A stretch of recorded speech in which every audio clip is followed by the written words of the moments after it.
안녕하세요 여러분. 생생법률쇼 진행을 맡은 임주혜입니다. 법과 가장 친해지는 방법 생생법률쇼.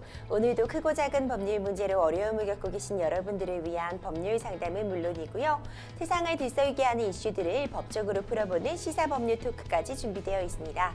법률과 관련해 궁금한 내용이 있으신 분들은 상담전화 02557-8295번으로 연락 주시거나 법률방송 홈페이지 접속 후 법률상담 클릭 또는 아래 하단으로 나가고 있는 lawshow.lowtv.kr 메일로 상담 문의 주시기 바랍니다. 각 분야 전문 변호사가 무료로 성심성의껏 상담해 드리니까요. 많은 참여 부탁드립니다. 지금 이 방송은 유튜브를 통해서도 실시간으로 함께 방송되고 있으니까요. 많은 시청 부탁드립니다. 그럼 오늘 도움 주실 변호사님 소개해 드리겠습니다. 법률사무소 오페스 송혜미 변호사 자리하셨습니다. 변호사님 어서 오세요. 안녕하세요. 법률사무소 오페스의 송혜미 변호사입니다. 네, 변호사님 오늘도 억울하고 답답한 사연 가지신 분들에게 명쾌상쾌 통쾌한 상담 부탁드리겠습니다. 그럼 오늘 접수된 상담 내용들 저와 함께 미리 만나보시죠.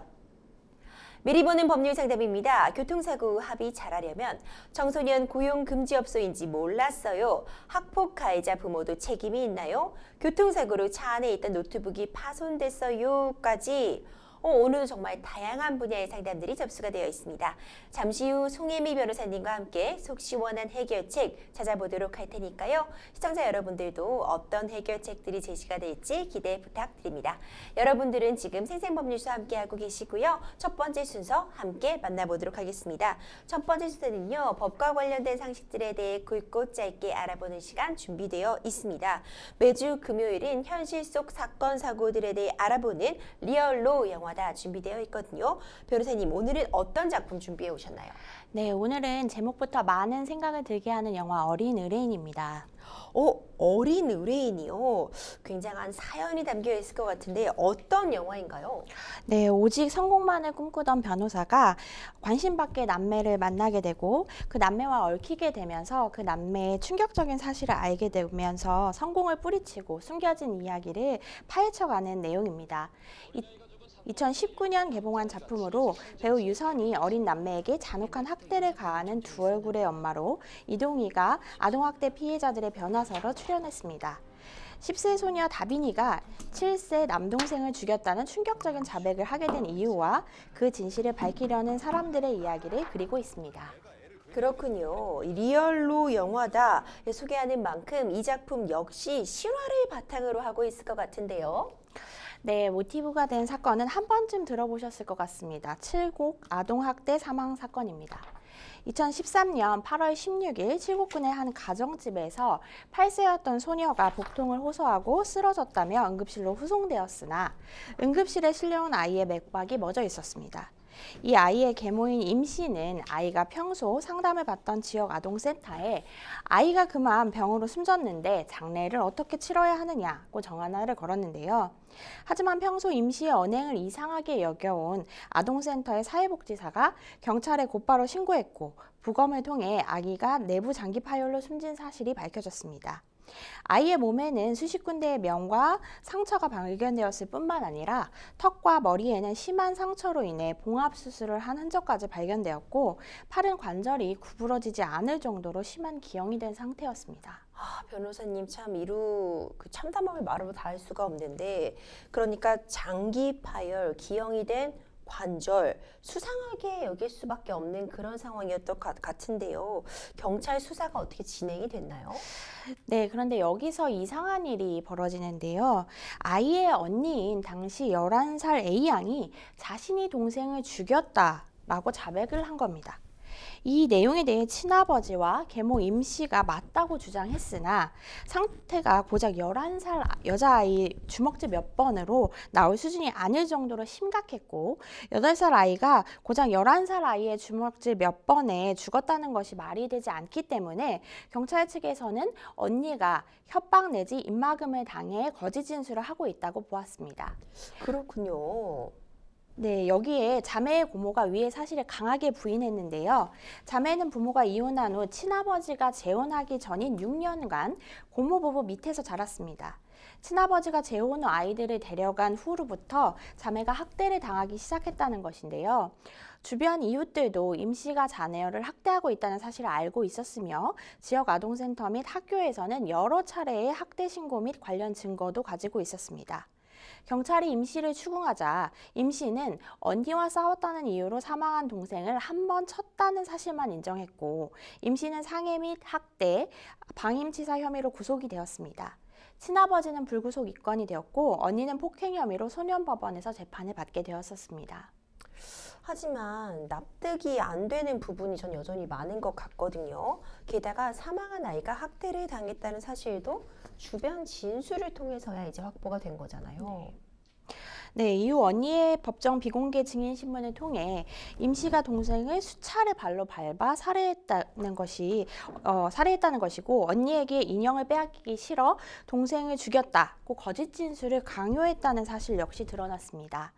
그간 언니는 학대에 가담한 친아버지와 함께 살고 있어 이 사실을 털어놓지 못하다가 당시 변호사에 의해 대학병원 정신과 심리치료를 받을 수 있게 됐고 입원 치료 과정에서 사건의 전말을 털어놓게 되었다고 합니다.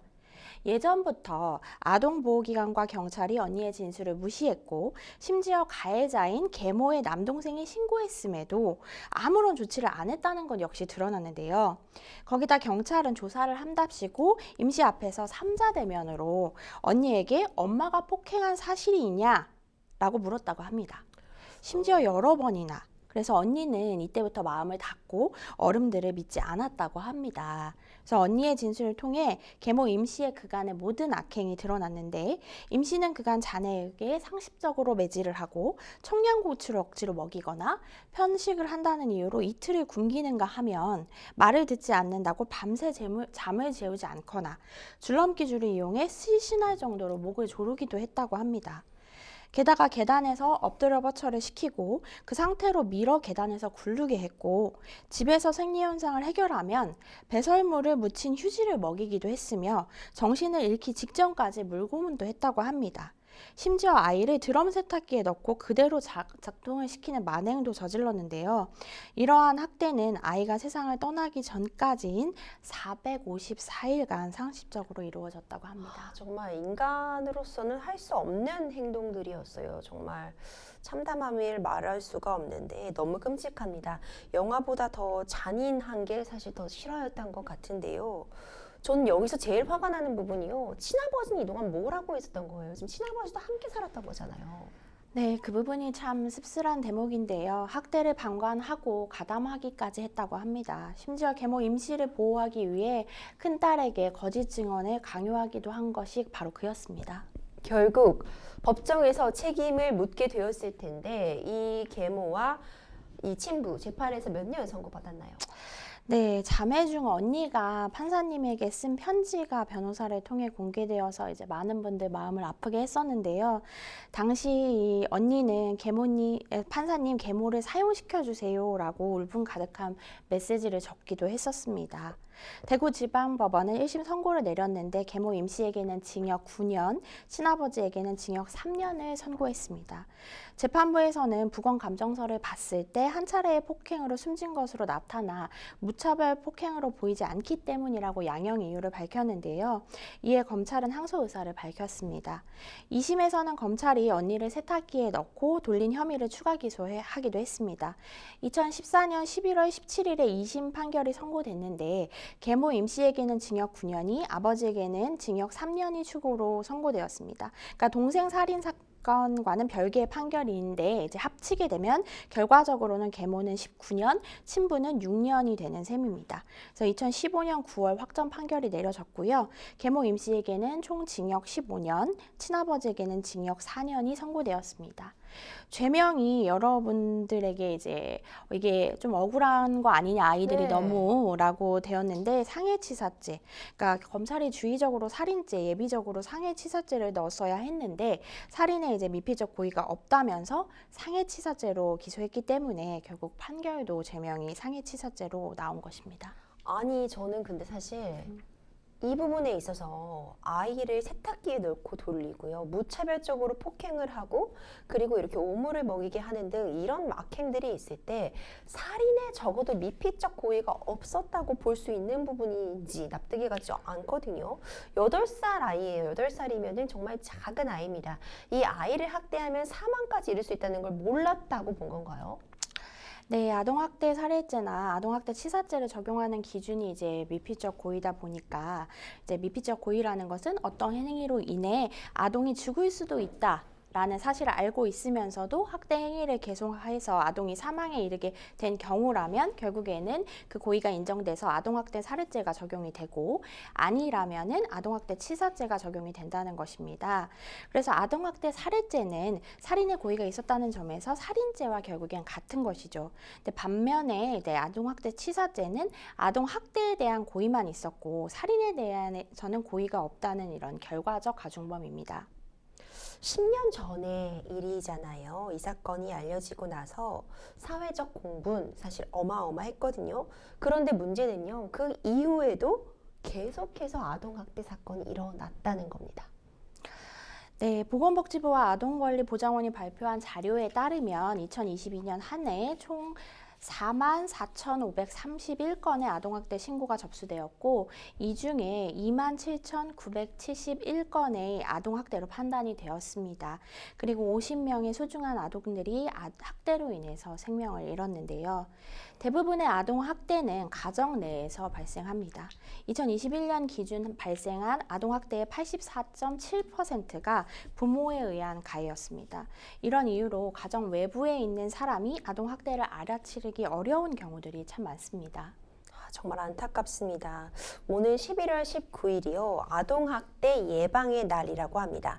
우리가 과거보다는 그래도 아동학대에 대한 인식이 좀 개선이 되고 관련 법률도 대폭 강화가 되었다고는 하지만요. 여전히 지금도 아동학대는 발생을 하고 있습니다. 무엇보다도 우리 주변의 이웃에게, 우리 주변의 아이들에게 관심을 조금씩만 더 가진다면 아동학대를 예방하는 데 좀 큰 도움이 되지 않을까 싶어요.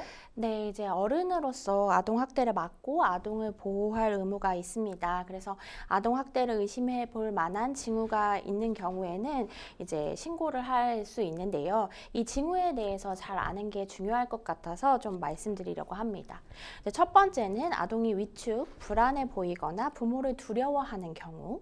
두 번째는 이웃 가정에서 고성이나 아이의 울음소리가 자주 들리는 경우. 세 번째는 집안에 쓰레기가 방치되는 등 아동에게 위험한 환경인 경우, 네 번째는 아동이 보호자 없이 길거리를 배회하는 경우입니다. 교사 및 공무원 등 신고 의무자에 의한 신고 비율이 36.3%, 주변 어른 및 이웃 등 비신고 의무자에 의한 신고 비율이 63.7%로 비신고 의무자의 비율이 훨씬 높습니다. 즉 이웃에서 아동에게 관심을 갖는 것이 아동학대를 막을 수 있는 방법인 것을 꼭 알아야 될 것 같습니다. 그렇습니다. 정말 아동학대 근절돼야만 합니다. 더 이상의 이런 무고한 아동들의 희생이 나오지 않도록 이건 정말 전적으로 어른들의 책임이거든요. 가해를 가한 그 가해자 당사자뿐만 아니라 주변에 관심이 있을 때야만 이 아동학대 근절될 수 있습니다. 우리 주변의 노력 절실한 상황인 것 같아요. 지금까지 실화를 바탕으로 한 작품들에 대해 알아보는 리얼로 영화다 함께 했습니다. 오늘은 어린 의뢰인 만나봤습니다. 아동학대 근절되기를 간절히 소망하는 마음을 담아 생생법률쇼도 이 작품 함께 만나봤어요. 여러분들은 지금 생생법률쇼 함께하고 계십니다. 쉽사리 해결되지 않는 법률 문제를 끌어안고 있다면 지금 생생법률쇼와 함께하시죠. 법률 고민이 해결되는 가장 쉬운 방법을 소개해드릴게요. 첫째, 02-557-8295로 전화를 한다. 둘째, 법률방송 홈페이지에 접속해서 법률상담 게시판에 문의를 남긴다. 셋째, 지금 화면에 나오고 있는 이메일 주소로 사연과 연락처를 보낸다. 생생법률쇼가 자랑하는 각 분야의 전문 변호사가 여러분의 더부룩한 속을 뻥 뚫어드립니다. 속 시원한 스파클링 법률 상담 프로그램 생생법률쇼, 지금 바로 전화주세요.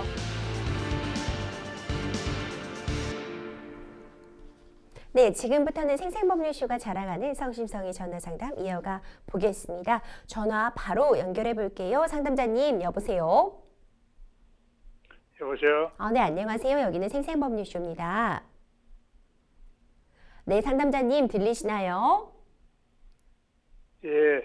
네, 어떤 내용, 어떤 점 궁금해서 전화 주셨을까요? 예. 저는 오토바이 타고 네, 이제 파란 신호등을 이제 보고 이제 삼거리에서 이렇게 지나가는데 네, 맞은편에서 비보 좌회전인데 좌회전하면서 이제 차가 들어와 가지고 사고가 났는데요, 삼거리에서. 네.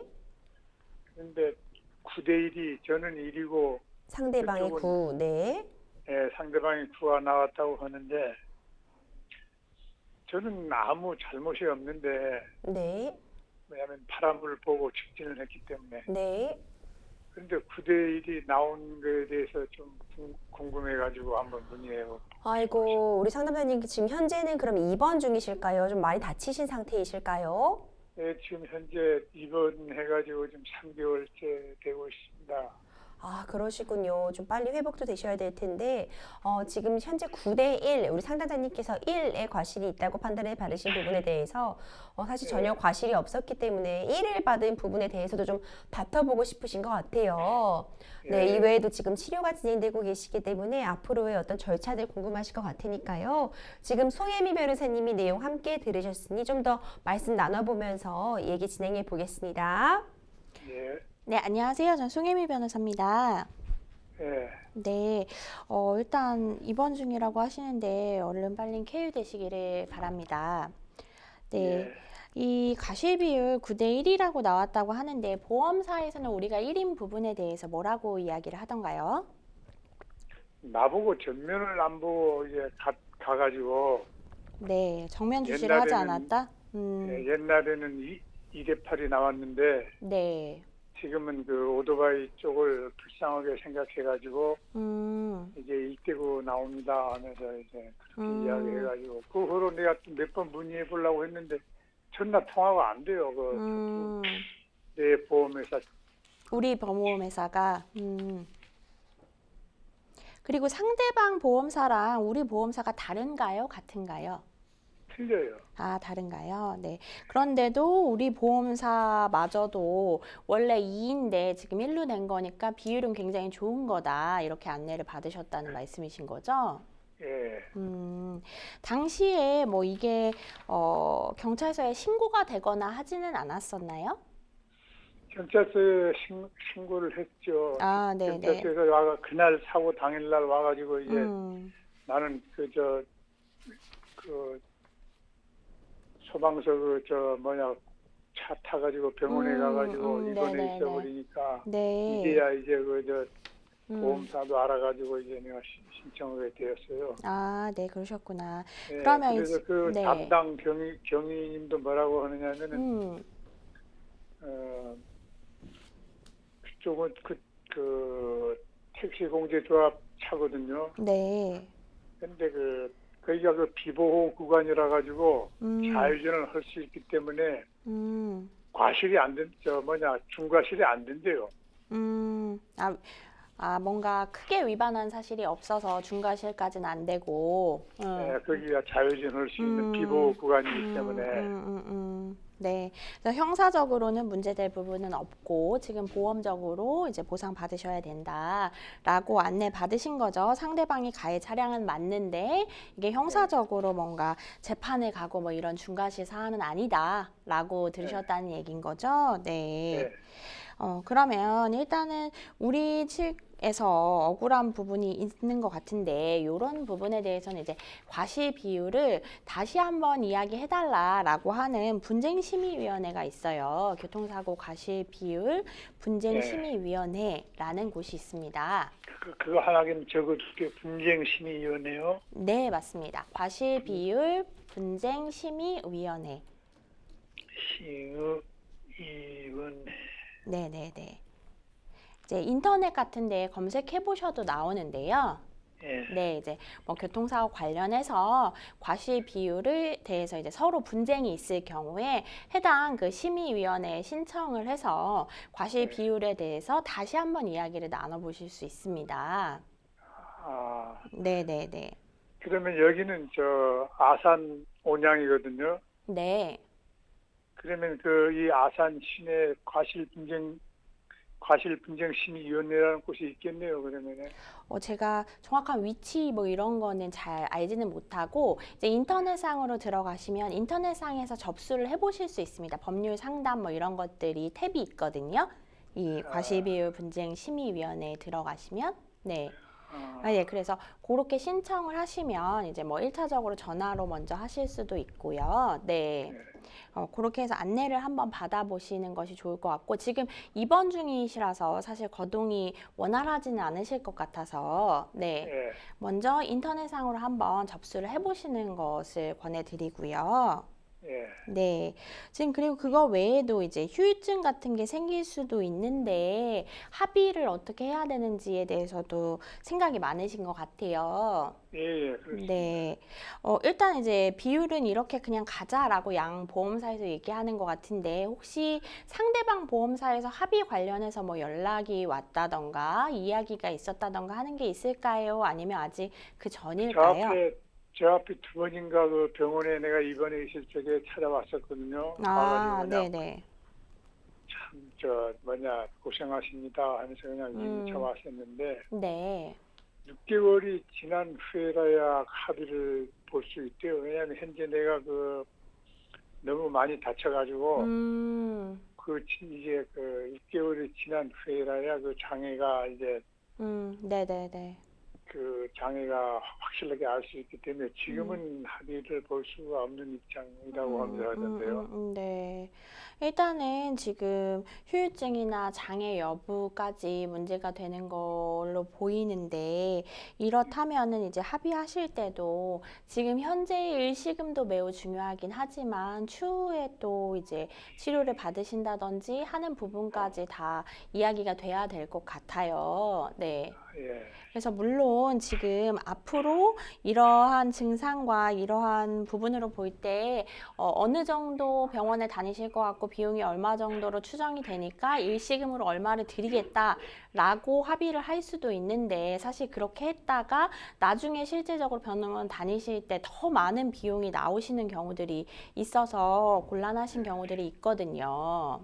네, 그래서 일시금으로 해서 뭐 이제 다 정리한다 이렇게 하시기보다는 지금은 우리 상담자님은 후유증도 남을 수 있고 장애 부분도 문제가 되신다고 하시니까 그런 부분까지 조금 확인을 하시는 게 좋지 않을까 생각이 듭니다. 네. 후유증하고 장애 부분하고요. 네, 그렇죠.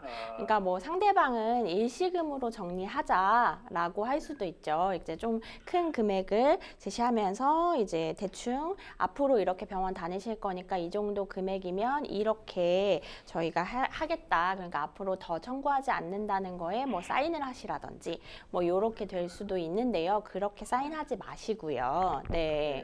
네.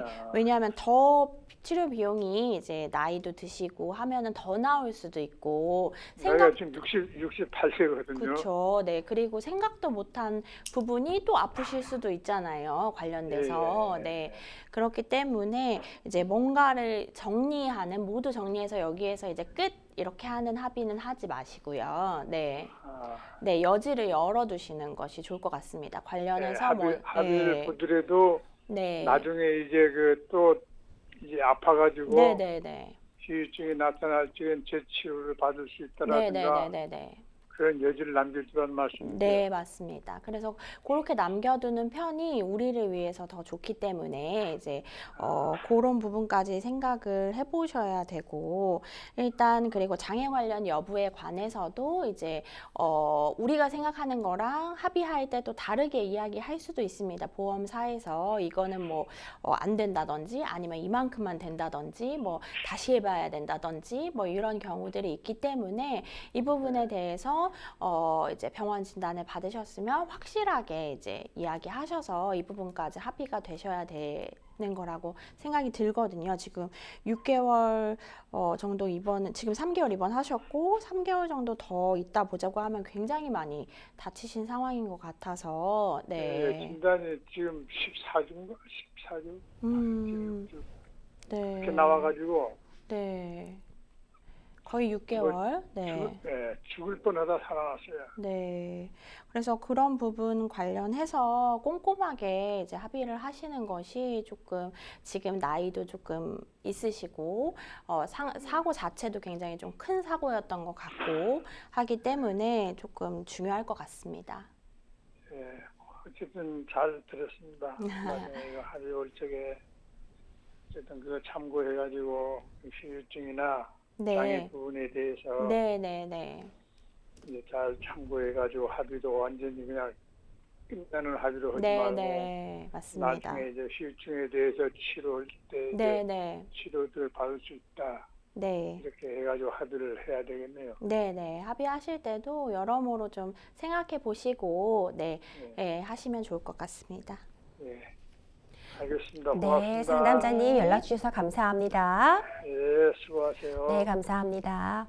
아유, 사고가 꽤 크게 나신 것 같아요. 네, 맞아요. 이게 오토바이와 차 사고의 경우에 사실 오토바이가 다치시는 정도가 부상의 빈도가 굉장히 높다고 볼 수 있는데 상담자님께서도 빨리 쾌유하시기를 빌겠고요. 이게 과실 비율 1대 9면은 뭐 괜찮은 거 아니야 이렇게 생각하실 수도 있겠지만 상담자님은 또 충분히 억울하신 부분도 있을 것 같아요. 또 이렇게 몸이 다치게 되고 교통사고가 나면 당황할 수밖에 없는데 변호사님 마지막으로 상담자님이 앞으로 취할 수 있는 조치들 이제 분쟁심의위원회 이런 절차들 다시 한번 간략히 정리 부탁드리겠습니다. 네, 이제 과실 비율 보험사에서 제시하는 과실 비율에 대해서 이제 조금 다시 나는 얘기를 좀 들어보고 싶다, 다시 비율을 조정해보고 싶다라고 할 때 가실 수 있는 곳이 과실 비율 분쟁 심의위원회라는 것이 있습니다. 인터넷으로도 검색해 보실 수 있으니까요. 이 부분에 대해서 나는 과실 비율을 좀 다퉈보고 싶다라는 분들은 해당 기관을 이용해 보실 수 있을 것 같고요.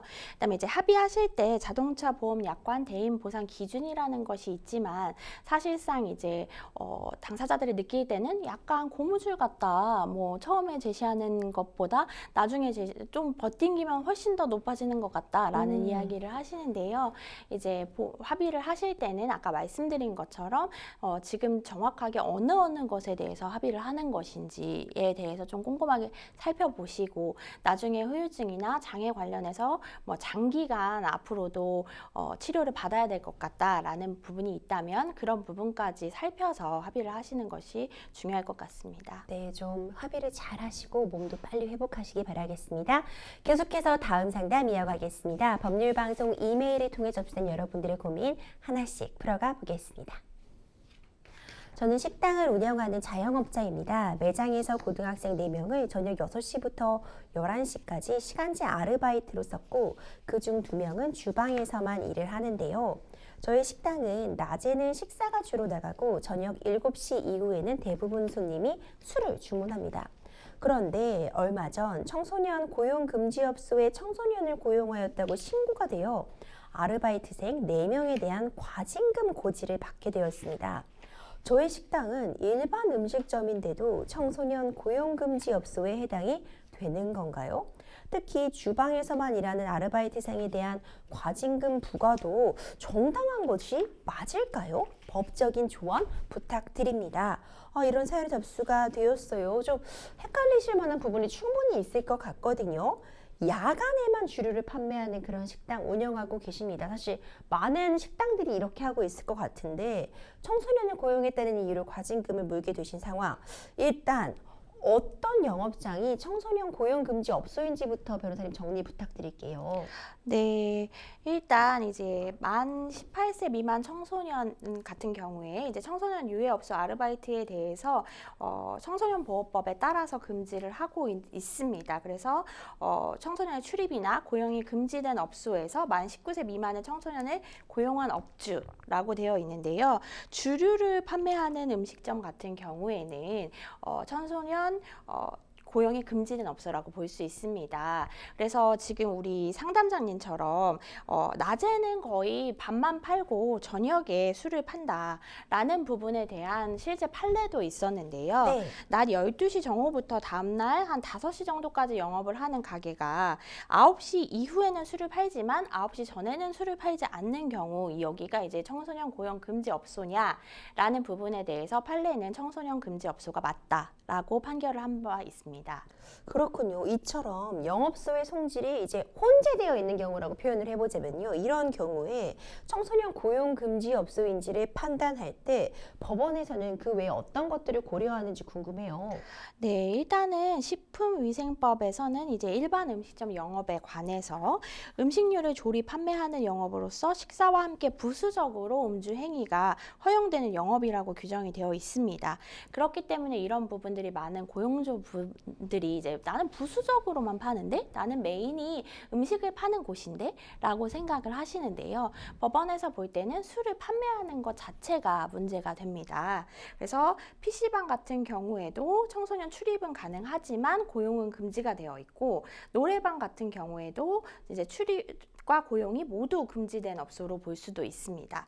그리고 만 18세 이상이더라도 만 19세 이상이 아니라면 아르바이트가 또 불가능하기도 합니다. 그래서 주류를 판매를 한다, 부수적이라도 주류를 판매를 한다라고 본다면 이 부분은 청소년 고용이 금지된 업소라고 할 수 있고요. 그러면 또 이제 궁금하신 점이 편의점도 술 팔잖아. 근데 알바하던데? 라고 보실 수 있는데요. 편의점 같은 경우는 예외적으로 고용이 허용되는 업장입니다. 그렇군요. 그럼 청소년 금지 업소, 고용 금지 업소에서 청소년을 고용한 사실이 적발이 된다면 어떤 처벌을 받게 되는 건가요, 변호사님? 일단은 청소년 보호법에 따라서 업주는 3년 이하의 징역 또는 3천만 원 이하의 벌금 처벌을 받으실 수 있습니다. 그리고 행정상으로는 영업 정지에 해당을 할 수가 있는데요. 이제 반복해서 이걸 어기게 되면은 심지어는 폐쇄 조치까지도 할 수 있습니다. 그러면 2명의 아르바이트생은 정말 주방에서만 근무를 했다고 상담자님이 말씀해 주셨잖아요. 만약 그런데 이러한 사실과 달리 홀 서빙도 하고 접대 등을 했다고 예를 들어 가정을 해본다면요. 이러한 부분도 처벌수에 영향을 미칠 수 있을까요? 고용 자체를 금지를 하고 있는 문헌에 따라서 이제 주방에서만 일을 했다, 홀 서빙을 했다. 라는 부분이 그렇게 크게 다르지는 않을 것 같습니다. 그래서 홀 서빙을 한 사람은 처벌을 하고 주방에서 일했으면 처벌을 하지 않고 라고 보고 있지는 않습니다. 그렇군요. 그럼 위반 횟수, 고용 인원에 따라서도 부과되는 과징금 액수가 달라지는 건지 변호사님 좀 궁금해요. 네, 일단 아까 말씀드린 행정처분 같은 경우에 1차 위반을 했을 경우 영업정지 3개월에 처하고 있습니다. 그리고 2차 위반을 했을 때는 영업허가가 취소되거나 또는 폐쇄될 수 있고 3차 역시 마찬가지인데요. 사실은 영업정지 3개월이면 식당 입장에서는 거의 이제 폐업하라는 이야기랑 같다라고 이제 업주분들이 말씀하시는 만큼 굉장히 수위가 높은 처벌입니다. 그렇군요. 특히 주방에서 일한 청소년 아르바이트생들 관련해서 과징금 부과가 좀 부당하다 이렇게 좀 상담자님 생각하시는 것 같은데 변호사님은 이 부분 어떻게 보세요? 이제 업주분 입장에서는 주방에서 일을 하기 때문에 술을 뭐 만진다든지 술을 마시는 손님들을 대면한다든지 하지 않기 때문에 술과 관련된 부분은 일을 시키지 않았다. 그렇기 그렇죠. 때문에 이제 문제가 없다라고 생각을 하시는 것 같습니다. 근데 아까 말씀드린 바와 같이 이 부분에 대해서는 이제 문헌에서 업장 자체를 술을 판매하거나 하는 업장 자체로 규정을 하고 있기 때문에 이 부분에 대해서 나는 홀 서빙을 시키지 않았기 때문에 요거는 문제가 없다고 생각합니다 라고 주장을 하신다고 해도 이 부분이 감경 사유로 크게 작용하지는 않을 것 같습니다. 그럼 앞으로 상담자님께서 이런 과징금을 감경받거나 아니면 좀 구제받을 수 있는 그런 방법은 없을까요? 일단은 이게 첫 번째 1차 위반이라고 하신다면 이제 3개월이 너무 좀 과하다. 그리고 3개월이나 이제 영업 정지를 당하면 결국에는 나는 폐업을 할 수밖에 없다라는 그런 사정을 좀 읍소해 보시는 것이 오히려 더 좋은 방법일 것 같습니다. 그리고 3개월이라는 것이 사실은 굉장히 긴 기간이기 때문에 결국에는 이렇게 되면은 고용된 사람들 모두 자르고 그렇게 되면 수순이 이제 폐업이다. 라고 이제 감정에 좀 호소를 하는 그런 부분을 하시는 게 차라리 더 나을 것 같고, 그리고 이제 만약에 그 아이가 조금 나이를 속였거나 한 부분이 있다면 그런 부분은 또 적극적으로 나는 이 아이가 성년인 줄 알았다 라는 사정을 조금 어필해 보실 수 있을 것 같습니다. 네, 마지막으로 짧게 우리 상담자님께 조언 한 말씀 부탁드릴게요. 네, 지금 사실은 이런 부분이 조금 헷갈리실 수도 있을 것 같고, 이제 술 관련돼서 고용하지 말라는 거니까 술 관련해서만 일을 안 시키면 되겠구나라고 이제 생각하실 수도 있을 것 같습니다. 그런데 사실 이런 부분, 특히나 청소년이나 이제 아동 부분에 대해서는 우리 법률이 굉장히 엄격하게 보고 있고 이 적용을 엄격하게 하기 때문에 이런 부분에 대해서 이번에 좀 배웠다. 이렇게 생각을 하시고 요거는 꼭꼭 알아두시기 바랍니다. 네, 아무쪼록 좀 잘 해결되시기를 네. 바라겠습니다. 여러분들은 지금 생생법률쇼 함께하고 계십니다. 쉽사리 해결되지 않는 법률 문제를 끌어안고 있다면 지금 생생법률쇼와 함께하시죠. 법률 고민이 해결되는 가장 쉬운 방법을 소개해드릴게요. 첫째, 02-557-8295로 전화를 한다. 둘째, 법률방송 홈페이지에 접속해서 법률상담 게시판에 문의를 남긴다. 셋째, 지금 화면에 나오고 있는 이메일 주소로 사연과 연락처를 보낸다. 생생법률쇼가 자랑하는 각 분야의 전문 변호사가 여러분의 더부룩한 속을 뻥 뚫어드립니다. 속 시원한 스파클링 법률 상담 프로그램 생생법률쇼, 지금 바로 전화주세요.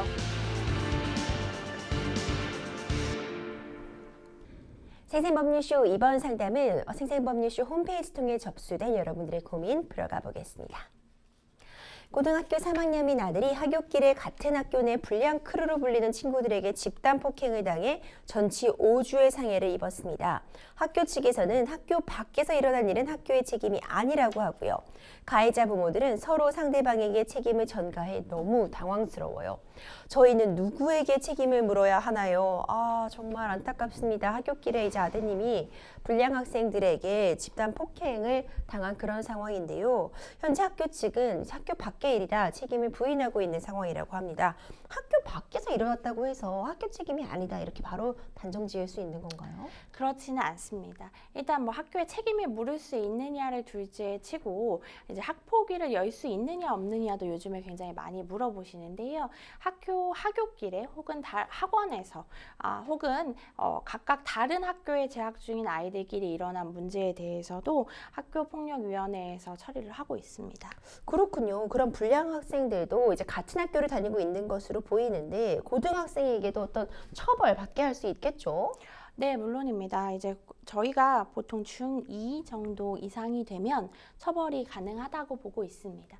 그래서 중2가 이제 13세, 네. 만 13세 생일이 지났냐 여부로 이제 판단을 하는데요. 이렇게 되면은 사실은 고소를 했을 경우에 담당 수사기관에서 이제 아이들의 이 처벌에 대해서 결정을 하게 되는데 조사를 하고 결정을 하게 되는데 이런 형사적인 책임 부분에 대해서 검찰에서 이거 조사를 할 수도 있고 아니면 이 사건을 보호 사건으로 봐서 보호 처분을 내릴 수 있는 사건으로 봐서 가정법원으로 이송을 하기도 합니다. 그렇기 때문에 나는 미성년자니까 처벌받지 않아 라고 생각을 하고 있다면 그렇지 않습니다.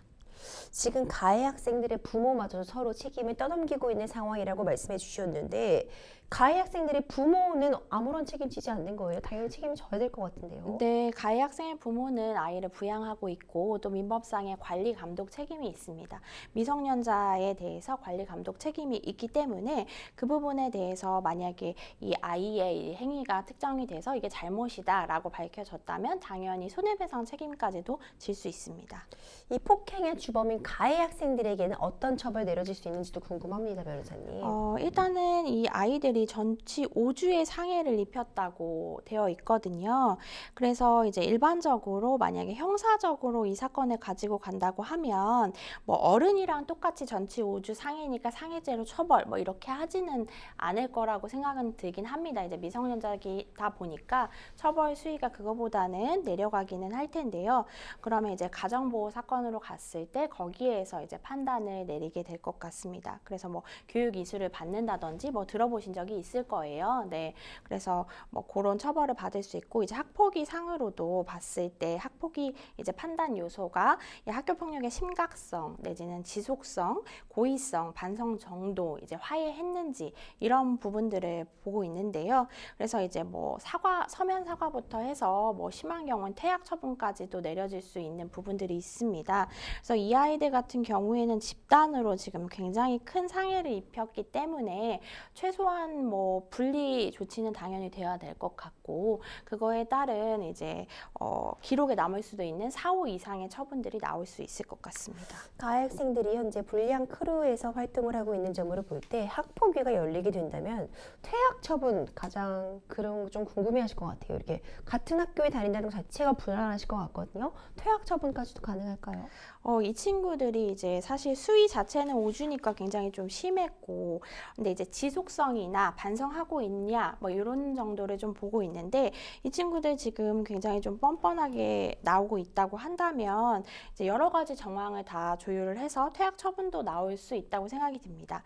사실 이제 초등학생이라고 했을 때는 사실 퇴학 처분이 가장 센 수위의 학폭위 처분이기 때문에 잘 나오지 않는데 위로 올라갈수록 그래도 이런 상황이 심각하다면 나올 수가 있거든요. 퇴학 처분이. 그래서 지금 고등학생들이다 보니까 그리고 이 지금 불량 크루에서 활동하고 있다고 하면 반성이나 뭐 지속된 이런 불량한 행동들이 있을 것 같거든요. 그래서 그런 부분들이 반영이 된다면 퇴학 처분 나올 수도 있을 것 같습니다. 가해 학생들에 대한 처분이 예상보다 낮게 나왔다고 한다면요. 상담자는 어떤 조치 취할 수 있을지 궁금해요. 재심은 또 아무 때나 가능한 건 아닐 것 같은데요. 네, 이제 학폭위에서 처분이 나왔는데 너무 낮게 뭐 서로 사과해라 뭐 이 정도로 나왔다. 도저히 받아들일 수가 없는 수준이다라고 했을 때 우리가 이제 학폭 재심이라고 많이들 부르시는데요. 사실 정확한 명칭은 학폭 재심은 아니고 행정 심판 내지는 행정 소송입니다. 이것도 처분이다 보니까 행정 심판이나 행정 소송으로 가서 이제 결과를 받아서 다시 가지고 오는 건데요. 이제 학폭위 처분이 있으면 알게 된 날로부터 90일 이내에 청구해야 되는 게 행정 심판입니다. 그래서 기간이 굉장히 짧다 보니까 이 기간을 좀 기억을 해두셔야 이 안에 청구를 하실 수 있습니다. 그럼 행정 심판이나 행정 소송을 청구하는 것이 학폭위 처분 결과에도 영향을 미치는지도 궁금하거든요.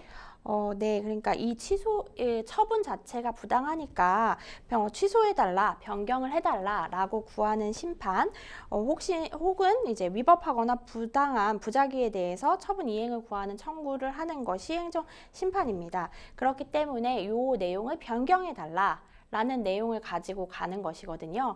뭐 내지는 취소해달라. 라는 내용을 가지고 가는 것이기 때문에 여기에서 결과가 나왔을 때 당연히 처분에 영향을 미치게 되는 것이고 뭐 요즘에는 뉴스 같은 곳에서도 학폭위 관련해서 자세히 나오는 경우들이 있기 때문에 아실 수 있을 것 같은데 이제 행정심판을 제기하게 되실 때는 집행정지 신청을 함께 하시기를 권해드립니다. 그러면 기존에 나왔던 처분은 일단 집행이 정지되고 이제 새롭게 판단이 나고 나면 그거에 영향을 받아서 이제 그대로 되는 것이죠. 이제부터 이제 집단 폭행 가해자를 상대로 상담자님께서 어쨌든 법적인 제재를 가하시기 위해서는 맞닥뜨릴 수밖에 없는 상황인데 어떤 식으로 대응하는 것이 가장 좀 현명한 방법일지 조언 부탁드릴게요. 네, 일단은 이제 같이 학교를 다닌다는 것이 굉장히 좀 두려운 상황일 것 그렇죠. 같아서 네, 학폭위는 가야 될 것 같은 상황인데요. 학폭위 이제 가게 되면 피해자분도 조사를 받으실 텐데요. 그 부분에 이제 본인이 떠올리기 굉장히 어렵겠지만 그런 당하신 피해 상황에 대해서 구체적이고 자세하게 각 이제 맞았을 때 행위들도 저희가 그냥 뭉뚱그려서 그날 이런 폭행들이 있었다라고 하는 것이 아니라 어떻게 맞았는지, 누가 때렸는지, 어느 손으로 때렸는지까지도 이제 조사를 할 때는 남게 되는데 그런 것들이 또 처분의 수위를 정하는데 좀 중요할 수 있기 때문에 어렵겠지만 좀 자세히 생각을 떠올려 보면서 조사에 임하면 좀 더 이제 원하는 방향으로 처분이 나올 수 있지 않을까 생각합니다. 아, 네, 얼마나 이제 막 심적인 고통이 크실지 참 네. 가늠하기 어려운데 좀 잘 훌훌 털고 일어나시기 바라겠고요. 이에 상응하는 가해자에 대한 어떤 제재 조치들도 반드시 이루어져야 된다고 생각합니다. 계속해서 다음 상담 이어가겠습니다. 법률방송 이메일을 통해 접수된 여러분들의 고민 풀어가 보겠습니다. 경찰에 몰고 가다가 사고가 났어요. 상대 차주의 부주의한 운전으로 사고가 났기 때문에 과실 비율은 상대 차주 100%로 나왔습니다. 저는 통원 치료를 받기로 했고 차량 파손도 심해서 수리비도 많이 나올 것 같은데요. 문제는 차 안에 있었던 노트북입니다. 얼마 전에 구입한 새 노트북이고 제가 디자인을 하다 보니 고성능 노트북이어서 값이 제법 나가거든요. 그런데 노트북 액정도 깨지고 키보드 부분도 고장이 났습니다. AS 센터에서는 수리하느니 새로 구매하라고 하는데요. 이것도 300만 원 가까이 들어서 상대 차주에게 보상해달라고 했더니 자동차가 아닌 대물 보상은 하지 않는다고 하네요. 교통사고로 노트북이 파손된 건데 보상이 안 된다니 이해가 안 갑니다. 원래 그런 건가요? 아, 정말 답답하신 상황인데 교통사고 발생하면 이제 대인, 대물 이렇게 나눠서 정해지게 되는데 과실 비율에 의해서 뭔가 달라지는 부분이 있을까요? 네, 이제 과실 비율에 의해서 당연히 배상의 정도가 정해지게 될 텐데요. 지금 제가 좀 의아한 부분이 대물은 전혀 보상하지 않는 게 맞다라고 하는 부분이 좀 의아하네요. 자동차 손해배상 보장법에 따르면 최소한의 책임을 지게 하기 위해서 대물에 대해서도 의무적으로 이제 최소한 한도로 정할 수는 있겠지만 가입을 하게 되어 있는데 지금 전혀 뭐 배상 안 하는 게 맞다라고 주장을 한다니까 굉장히 답답하실 것 같습니다. 뭐 통원 치료 비용이나 차량 수리비는 받을 수 있는데 이 차 안에 있던 노트북 파손, 사실 이 교통사고 때문에 파손이 난 게 명백히 보이는데도 배상을 요구할 수 없는 건가요? 대물배상 약관상 규정을 보면 휴대폰 손해는 보상하지 않고 소지품 손해는 분실 또는 도난은 보상하지 않지만 훼손된 소지품은 피해자 1인당 200만 원 한도에서 보상을 한다라고 되어 있습니다. 그래서 제 생각에는 보상은 가능하실 것 같습니다. 좀 상대 차주가 이 노트북 파손에 대해 무리한 배상이다 이렇게 요구할 수도 있을 것 같은데 변호사님은 이 부분 어떻게 생각하세요? 일단 증빙이 조금 필요할 것 같긴 증빙. 합니다. 네, 그러니까 나는 300만 원이나 들었어 라고 해도 일단은 한도가 200이기 때문에 300만 원까지 배상 받으시기는 조금 어려울 것 같긴 한데요. 사실 200만 원도 상대방 측에서는 무리한 배상이다 라고 할 수는 있을 것 같습니다. 그래서 이게 견적이라든지 고친 내용을 확인할 수 있게 해달라 라고 할 수는 있을 것 같습니다. 변호사님께서 아까 잠깐 설명해 주셨는데 이 교통사고 후 보험 약관에 따라서 많은 부분들이 정해지게 되겠지만 일단 대물 배상이 제한되는 그런 물품이 좀 나열되어 있거나 정해져 있나요? 네, 뭐 다른 사람의 서화, 골동품, 그 밖에 미술품과 탑승자와 통행인의 의류나 소지품에 생긴 손해라든지 아까 말씀드린 것처럼 뭐 휴대폰 손해는 보상하지 않고 소지품 중에서도 분실되거나 도난당한 부분은 보상하지 않습니다. 그렇군요. 이처럼 교통사고가 났을 때 대인 대물 배상 관련해서 갈등 생기는 경우 참 많을 것 같아요. 다른 유형들도 좀 설명 부탁드릴게요. 네, 대인 대물 관련해서 이제 또 문제가 많이 되는 것이 대차료, 휴차료 같은 경우인데요. 네, 이제 대차료 같은 경우에는 우리가 흔히 알고 있는 렌트카 비용이죠. 그러면은 어느 정도의 똑같은 수준의 차를 똑같은 차종을 해줄 거냐, 며칠을 해줄 거냐, 뭐 이 부분에 대해서도 이야기가 많고, 뭐 휴차료 부분은 이제 차를 이용하지 못하는 부분에 대한 손해, 그 다음에 이제 자동차가 사고를 난 것 때문에 아무래도 가치가 하락되겠죠. 그래서 가치 하락에 대한 손해 부분에 대해서 서로 입장이 다른 경우들이 많이 있습니다. 그렇군요. 좀 안타까운 상황인데 빨리 배상을 좀 받으셨으면 좋겠다는 생각이 들어요. 상담자님께서 결국 이 차 안에 들어있던 노트북 파손 부분에 대해서 배상을 받지 못할 위기에 처하셨거든요. 노트북이 워낙 고가이기도 하고 사고가 아니었으면 파손이 안 됐을 것이 명백하기 때문에 굉장히 억울하신 부분이 있을 것 같습니다. 마지막으로 이제 앞으로 상담자님 결국 계속 법적인 체제 가하셔야 될 텐데 어떻게 대응하시면 좋을지 정리 부탁드릴게요. 네, 사실은 이제 법정에서도 간혹 보는 게 이게 새 제품이고 새 제품이면 얼마다라고 이야기를 하시는데 사실 그런 부분은 새 제품 가격 전체를 저희가 보상할 수는 없는 부분들이 많기 때문에 오히려 아까 말씀드린 것처럼 내가 이걸 고치려고 봤더니 얼마더라, 견적을 받았더니 얼마더라, 사는 게 더 낫다고 했다더라, 뭐 이런 증빙을 좀 갖춰두시는 것이 좋을 것 같습니다. 네, 그렇군요. 정말 상담자님 답답하신 상황이실 것 같아요. 오늘 우리가 특히 교통사고 관련한 이야기들을 좀 많이 나눠본 것 같습니다. 교통사고는 우리가 누구나 내가 운전을 잘하더라도 맞닥뜨릴 수 있는 부분이거든요. 당황하지 마시고 오늘 송혜미 변호사님이 해주셨던 조언들 잘 기억하셔서요. 일단 몸이 회복하시는 게 먼저일 거고 그 다음에는 보험사와의 적절한 그런 의소통 창구가 되시는 것이 필수적일 것이고 과실 비율까지도 좀 철저하게 챙겨보시는 게 좋을 것 같다는 생각 듭니다. 생생법률쇼 오늘도 많은 분들의 상담 전화 계속 걸려오고 있습니다. 도움이 필요하신 분들은 주저하지 마시고 연락주세요. 참여 방법 다시 한번 안내드립니다. 상담 전화 02-557-8295 또는 법률방송 홈페이지 접속 후 법률상담 클릭 마지막으로 아래 하단으로 나가고 있는 law-tv.kr 메일로 문의 주시기 바랍니다. 오늘도 열심히 상담해 주신 송혜미 변호사님 고생 많으셨습니다. 감사합니다. 감사합니다. 생생법률쇼 저희가 준비한 내용 여기까지입니다. 시청해주신 여러분 고맙습니다.